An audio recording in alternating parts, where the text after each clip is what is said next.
So, in the previous class we discussed about the pure expectations theory, which tells that the long term yield or long term interest rate is nothing but the arithmetic and geometric mean of the current spot rate and the forward rates. Then after that already I have shown you that we have other theories which also explain this concept of term structure interest rate, and one of them, the most prominent theory, is also the liquidity preference theory. And if you observe over the analysis, you can observe that the liquidity preference theory is or can be thought of an extension of the pure expectations theory. Why we say that this is an extension of the pure expectations theory? Because whenever we are explaining the expectations theory, we are assuming that there is a risk neutral world and people are not much concerned about the uncertainty what they are going to prevail or going to avail in the particular system. But whenever we talk about the LPT or the liquidity preference theory tries to include that what is the role of risk, whenever we are investing in the different financial securities including bond. In that context, because the long term bonds are more risky in general, this is the perception is long term bonds are more risky and short term bond in comparison to the short term bonds, then we should expect that the return from the long term bonds should be higher or the yield from long term bonds should be higher, because we expect some premium out of this, because we are going to take more risk which may prevail in the future, and to compensate that risk some amount of return should be awarded or extra return should be awarded in comparison to the short term bonds which are available in the financial system. So, therefore, the liquidity preference theory assumes the risk and they consider risk whenever they calculate the long term yield or long term interest rate in the bond market. Then another thing you might have observed that here if you see, the long term bonds are more price sensitive to interest rate changes than the short term bonds. That means, if I will tell you that one bond's maturity period is 5 years and another bond's maturity period is 12 years, whenever there is a change in interest rate, you will find that the price change for the 5-year bond and the price change from the 12-year bond, if you compare, then the sensitivity of the 12-year bonds will be more than the sensitivity of the 5-year bond. So, you know what is the bond price, already we know that it is basically nothing but the CFT divided by 1 plus r to the power t. So, here if you discount it with respect to a discount rate, you will find whenever this r changes, if the maturity period is less, then the sensitivity of the price with respect to the original price is less for a shorter maturity bond than the longer maturity bond. So, therefore, we saw that we can say that the price sensitivity to interest rate changes is more for a long term bond than the short term bonds. As a result, the prices of long term securities tend to be more volatile and therefore, more risky than the short term securities, because the interest rate sensitivities towards the long term bond is more than the interest rate sensitivity towards the short term bond. That is, if there is a change in interest rate, whether it is in the upper side or in the lower upper side or the lower side, whatever price fluctuations we can get it from that particular bond, you will observe that the price change for a long term bond is more than the price change of a short term bond. That is why the sensitivity is more, and if the sensitivity is more, then obviously we can say that this particular price is a particular bond price is more volatile and therefore, the risk is more, and to compensate that risk some kind of premium should be given or the yield from that particular bond should be more than the short term bonds. That is what basically the basic argument behind the liquidity preference theory. So, the other name, that is why the other name of liquidity preference theory is the risk premium theory, because we are providing certain premium, or because the long term bonds are more riskier than the short term bond, we are giving certain premium against that because of the risk aspects. So, that is why it is also considered as or called as the risk premium theory, which says that there is a liquidity premium for long term bonds over the short term bonds, whether you can call it liquidity premium or the risk premium, but the premiums are given because the particular bonds exposure towards the risk is more than the short term bond. The risk exposure for the long term bonds is more than the short term bonds. That is what basically the basic theme of the liquidity preference theory. Then how basically it works? If you go back to our previous calculations of the expected pure expectations theory. So, here the premium is over and above the here what we are trying to say, the premium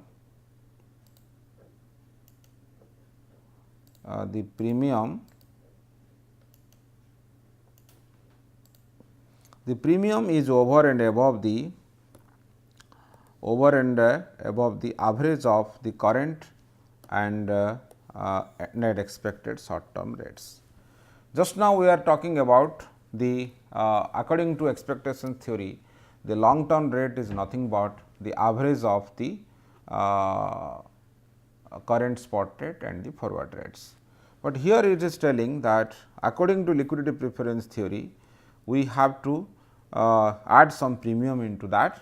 So, therefore, whatever average we are calculating, the average plus premium, that basically will give you the interest rate for the long term rate, long term interest rate. That is what basically the liquidity preference theory is trying to explain. Therefore, this there is always existence of the upward sloping yield curve than the other shape of the yield curve what always we see. So, that means once you are adding a premium into that, what basically we can guess from this, because there is a establishment of the premium and some risk premiums are given to that, we can say that always the return or the yield from a long term bond is more than the short term bond. So, here if you observe this ln, which is nothing but the liquidity premium. So, this is your liquidity premium, which has been given to or which has been added to whatever interest rates we have calculated by using the expectations theory. So, here the liquidity premium, you can assume that the liquidity premium and it is expected to increase with maturity as the volatility increases with maturity. So, more this term to maturity, more will be the premium, because already we have argued that the long term bonds price volatility is always more than the price volatility of the short term bonds. So, this is what the basic concept or basic notion of the liquidity preference theory. Then we can move into this what basically the central theme of this. So, the liquidity premium theory highlights the preference for liquidity, and it highlights the preference for liquidity and the desire to minimize the sum of income risk and capital risk as the additional factors determining the term structure interest rates. Because you see, whenever we are talking about the bond can have some other type of risk also, because the bond can give the coupon, but there is very much maybe sometimes also the income may be generated, there may be some kind of default. So, that some risk is involved in that. So, capital risk means in the end of the period, whenever I or any investor wants to or bond holder wants to sell the bond, what kind of interest rate scenario exists in the market, whether the price of the bond will be higher or the price of the bond will be low.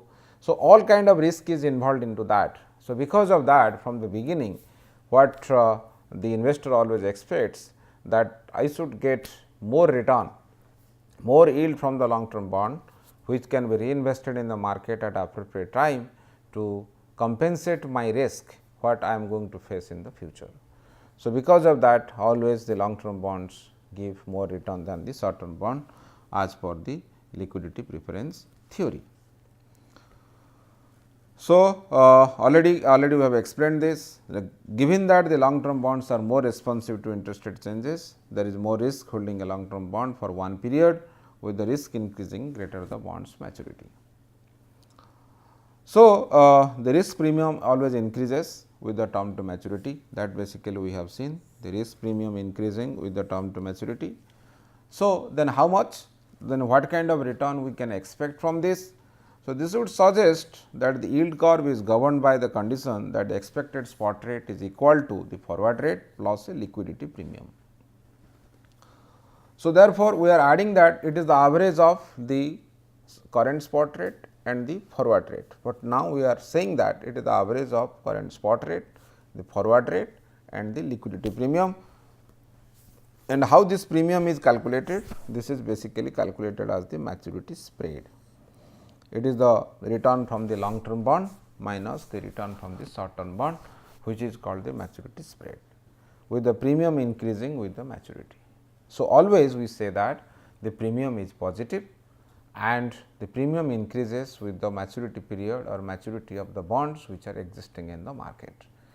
So, that means it is very clear, the liquidity premium theory tells that whatever return or whatever interest rate we can calculate from the expectations theory, we have to add the liquidity premium into that.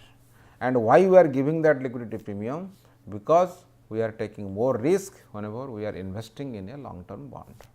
Because the long term bond is more risky. Why it is more risky? Because if there is a change in interest rate, the price volatility of the long term bond is always more than the price volatility of the short term bond. So, keeping that thing in the mind, what we are trying to say that the interest rate from a long term bond should be higher than the short term bond, and obviously therefore, the yield curve will be should be upward sloping and also positive. That is what basically what we can conclude through this liquidity preference theory, which is as per the pure expectation theory. Then we have another theory which explains the term structure interest rate, that is basically your market segmentation theory. It is a very interesting theory. What exactly the market segmentation theory is?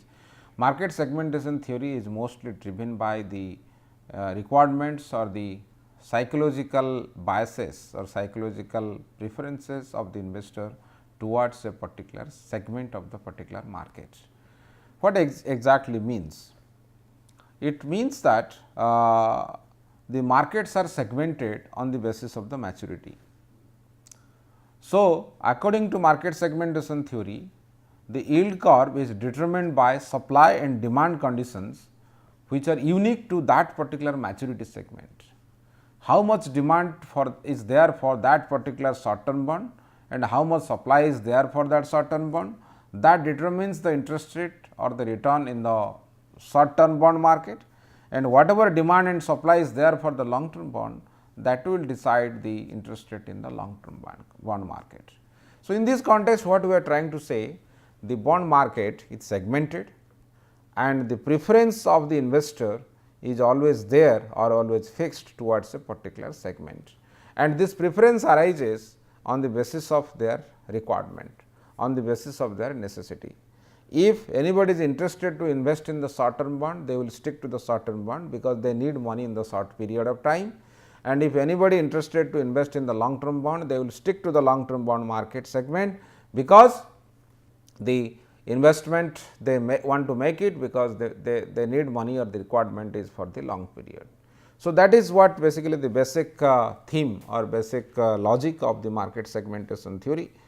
So, that is why the market segmentation theory recognizes the interdependence between markets in different sectors. That means, it assumes that short term investors will substitute between short term bonds, whatever short term availability is there, short term instruments are available in that particular segment, and the long term investors will substitute between the long term assets or long term bonds which are available in that segment.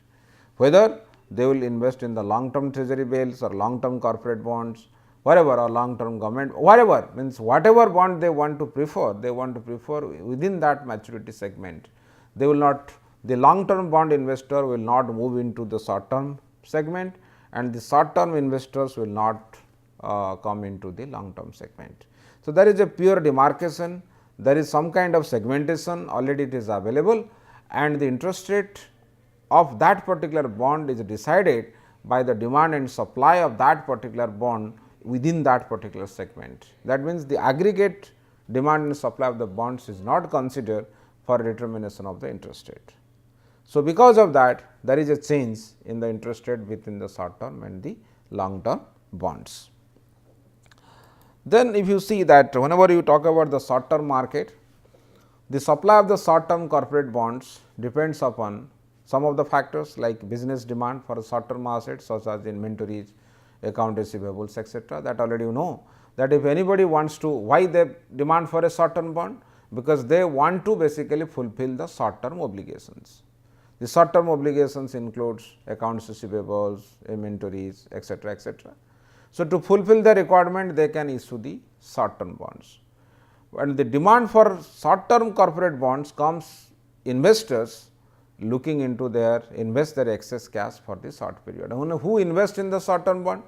This demand for short term supply is coming from the business side, who wants to issue the short term bonds because they want to fulfill their short term obligations. Then who demands long term bonds? The bond holder who needs kind of certain kind of return in the short period of time, they basically demand the short term bonds. So, then the demand and supply basically works in this direction within that particular segment, and the demand for short term bonds by investor and the supply of the short term bonds by corporations or the companies ultimately determine the rate on the short term corporate bonds. So, therefore, the demand and supply here we are not concerned about that how many investors or how many issuers are issuing the long term bond. We are only confined ourselves the particular investors who are issuing the short term bond, and a particular issuer who are issuing the short term bond, and particular investor who want to invest in the short term bond. From an investor point of view, this is coming from the demand side, and from the corporate or business point of view, this is coming from the supply side. So, that interaction will decide the interest rate of that particular short term bond in that particular segment. Then whenever we talk about the long term market, why this? There is a supply of the long term bonds, because the company can need the issuance of the long term bond because of the plant expansion, equipment purchase, acquisitions, etc., etc. So, which is basically longer term in nature, they need cash or they need money for this, that is why they issue the long term bonds in that particular point of time. So, that period will be relatively more longer, more than 5 years, 10 years, 15 years like this. And who basically is interested to invest in that type of bond? This is basically mostly this financial institutions like pension funds, mutual funds, insurance companies. They want to invest in the long term bonds because they have the long term liabilities or longer term liabilities, and the horizon period is also long. They want to match between assets and liabilities in the long term, and because of that the investments made by these kind of financial institutions or these kind of investors is always there for the long term bonds. So, if they prefer to invest in the long term bond and company wants to issue the long term bonds because they need to finance their fixed assets or fixed projects like plant expansion, equipment, etc., buying equipment, acquisitions, etc., etc. So, then that demand and supply decides the long term interest rate in that particular segment. That means, the long term investors does not come to the short term segment, the short term investor also does not go to the long term segment. So, the demand supply forces comes from the requirements of the both demand from the business point of view or from the investor point of view within that segment itself. So, therefore, there is no such kind of integration which takes place between these two, and they always try to maintain their positions in that particular segment only. So, then we have if you see that how this mechanism basically works, this mechanism works in this case, this is your short term bond, okay, and this is your supply side which is coming from the account receivables, inventories, etc., corporate financing of the short term asset, and investor will short term horizon who needs money within a short span of time. So, this interaction supply and demand will decide the R STB means the short term yield. This is your short term yield. So, this is the way the market works in the short term market or the short term bond market. So, like that, if you summarize the long term part, the long term basically works in this direction. Here the longer supply is coming for, because the company need money for establishing new plants, buying major equipments, going for acquisitions, etc., etc. And the investor who needs money for the long term period, they want to invest for a long term horizon. So, the interaction between these two, will decide. This is what basically your long term yield. This is your long term yield. So, finally, the yield of the long term bond can be decided. So, the market segmentation theory explains basically the interaction between the short term and long term bond.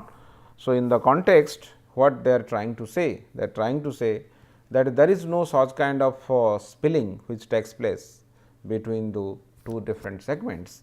So, the demand and supply forces of one particular segment decides that what should be the interest rate in that particular part, in that particular market.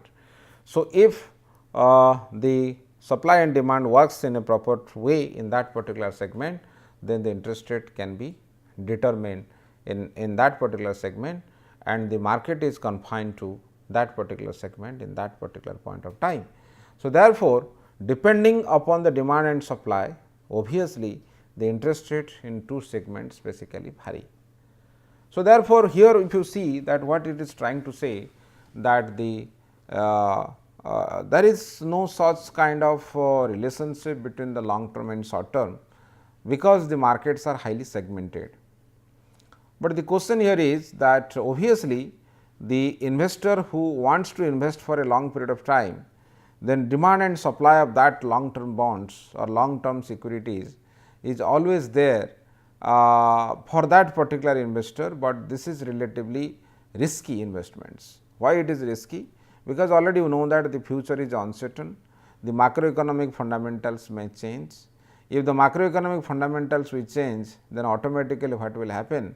It will have the impact upon the yield of the different type of bonds which are existing in the system.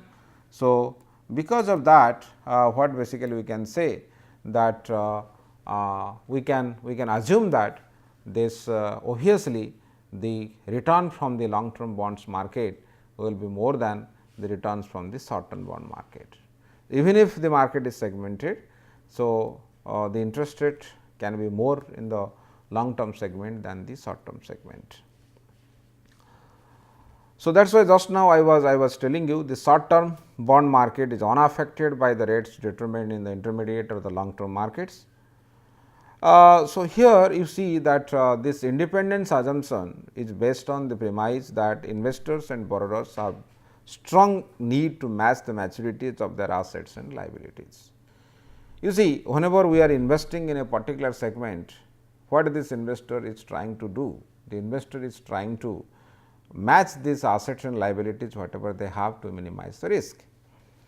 So, for example, if somebody wants to invest in a short period of time, they want to invest in the short period of time, the reason is they need money for their liability is there and they want to create the asset within that short period of time to compensate that particular liability. Then the asset and liabilities should be perfectly matched. So, it is always assumed that if anybody believes in the market segmentation theory, that within that segment, on the basis of the requirements of the investors, the assets and liabilities are perfectly matched. So, once it is perfectly matched, they can hedge out the risk from their particular investment. So, it is very important that whenever the investor invest in that particular segment, for whatever way or whatever objective they have to manage the risk, whether the asset and liability management is properly taking place or not, whether the asset and liabilities are matched with their in that particular segment or not. If it is matched and then there is a requirement fulfilled by the investors, and obviously, the investment horizon period can be confined into that segment. But for some example, if the asset and liabilities are not matched, then investors are exposed to more risk, and that segment may not be good enough to fulfill their requirements. So, because of that, again the problem can arise, or the equilibrium may not establish in that particular segment, and finally, what will happen that we can say that the yield or the return which is determined in that segment may not be a actual price of that particular security or equilibrium price of that particular security on that particular point of time. So, total disconnect between the long term rate and short term rate is a kind of extreme theoretical justification which is given by the market segmentation theory, which basically relies upon the assumptions that the short term investor will not go to the long term segment and the long term investors will not go to the short term segment, which may not be in the practical sense is acceptable. The reason is basically what? Those kind of mismatch of asset and liabilities always there in that particular segment, and to overcome that sometimes some kind of spilling over may be possible. But still this particular theory is trying to answer the or trying to analyze the supply and demand forces of the different segments differently and try to determine the interest rate in such a way by that the equilibrium can be established, and the interest rate what it is prevailed in that particular segment, it is also the equilibrium rate. And there is a difference between the long term rate and short term rate because of the investors preferences, and according to the investors preferences on the basis for the term to for the different term to maturity, then on the basis of the term to maturity the market is highly segmented. So, this is what basically the term structure interest rate theory talks about. Then this is the way basically the yield curve initially sloped, then the economic financial rate changed. Then here if there are so many reasons for that, shape of the yield curve determine the supply and demands of intermediate long term bonds, economic state, expected inflation, credit risk and the sales forces by the treasury and central bank, etc. So, changes in these factors will change the term structure interest rate, and that will be reflected by the different shift and twist of the yield curves. So, this is what basically what you can say. Example, if the yield curve were initially positively sloped, then an economic or financial change that increase the short term treasury rates would cause the yield curve to become flatter. If the yield curve were initially negatively sloped, then the rate change would cause the curve to become more negatively sloped. In general, we can describe that in such an impact having a tendency to cause the yield curve to become negatively sloped. So, these are the different examples you can go through. So, this is the way basically the market segmentation theory can be explained. Please go through this particular references for this particular session. So, next class we will be talking about the other different theories which explain the term structure theory. Thank you.